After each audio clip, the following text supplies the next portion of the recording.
real reason Maxine Waters and the Democrats are against Trump just got exposed. Maxine Waters recently told a town hall gathering that she is coming for Donald Trump. That's a bold assertion in the light of the fact that the Russian-Trump collusion narrative she is relying on to prop up her feigned outrage has already been debunked by her state's senior U.S. Senator Dianne Feinstein. Feinstein is a Democrat who sits on the Senate Select Committee on Intelligence. This leaves Waters' obsession bordering on psychosis, but virtually even Democrats continue to echo her sentiments, albeit using a more deliberative tone.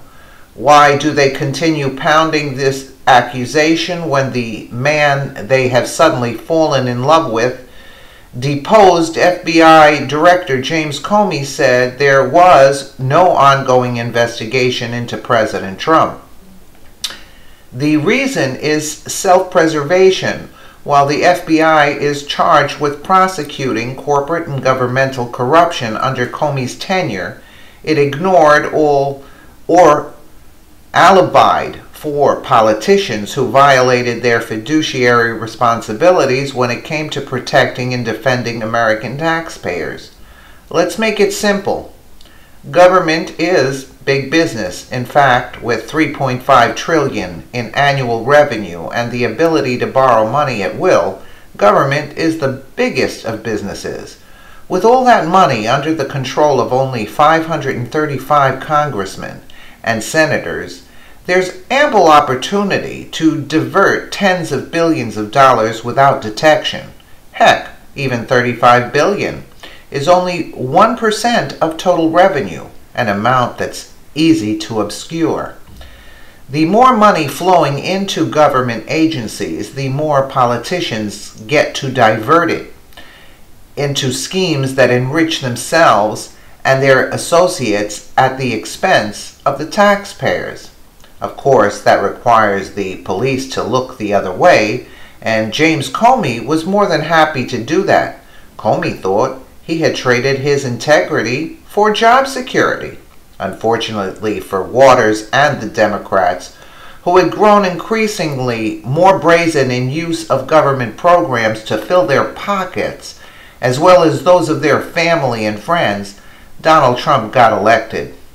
Trump's promise to drain the swamp resonated with voters who had grown disgusted with expanded government spending and taxes that failed to yield the results that they had been promised.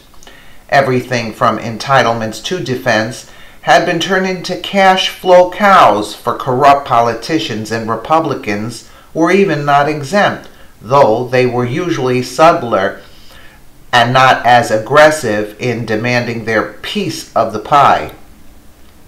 Despite their best efforts, including those of Paul Ryan and Mitch McConnell, Donald Trump was elected. Trump's promise was to end corruption, threatens the very reason these politicos work so hard to raise millions of dollars to get elected to a job that pays less than $194,000 yearly and comes with term limits. Since Donald Trump got to town, dirty D.C. politicians became desperate to save their bacon and their illicit schemes, and they resorted to the Clinton strategy of discrediting and demonizing the investigator. Suddenly, formerly highly respected Jeff Sessions has become a racist and a Russian conspirator. Likewise with President Trump.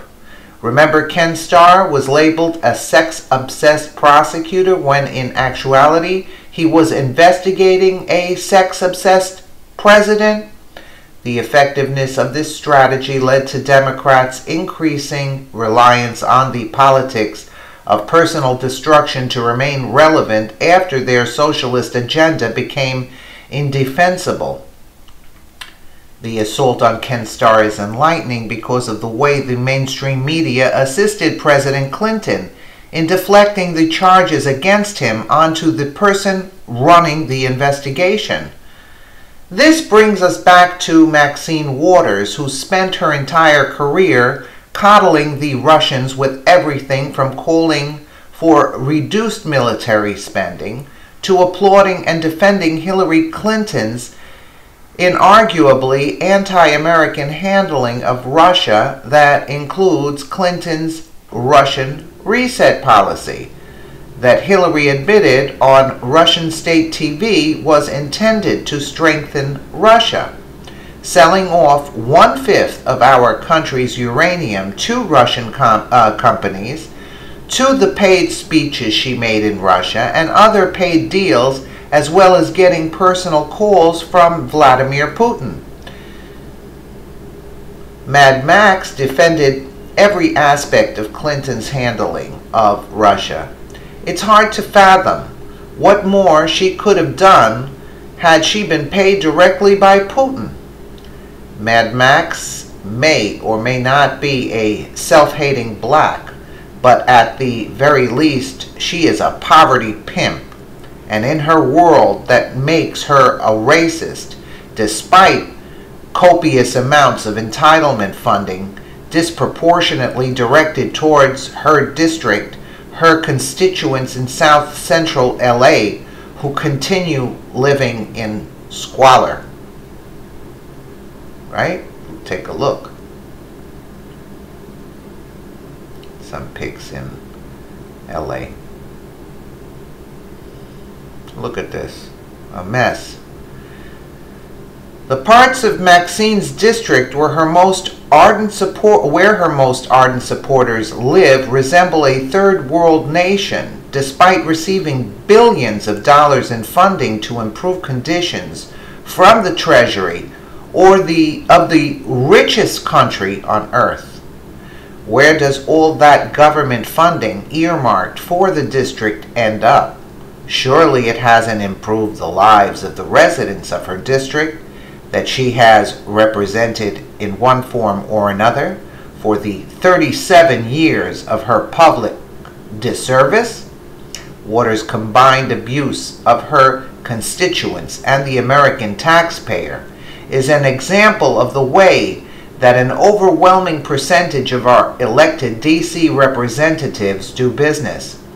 If President Trump can find the right person to lead the FBI, and Senate Republicans confirm that person, Dirty Maxine and her co-conspirators in Congress will be held to account.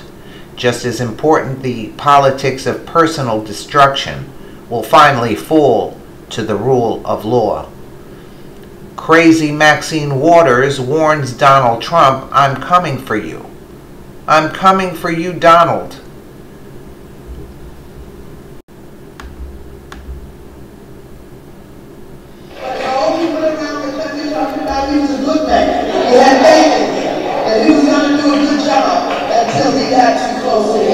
Donald Trump, I'm coming for you.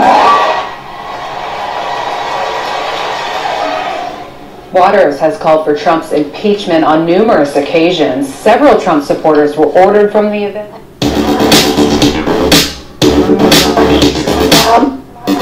Crazy. She's a lunatic. Let us know what you think in the comments below, and thank you so much for watching.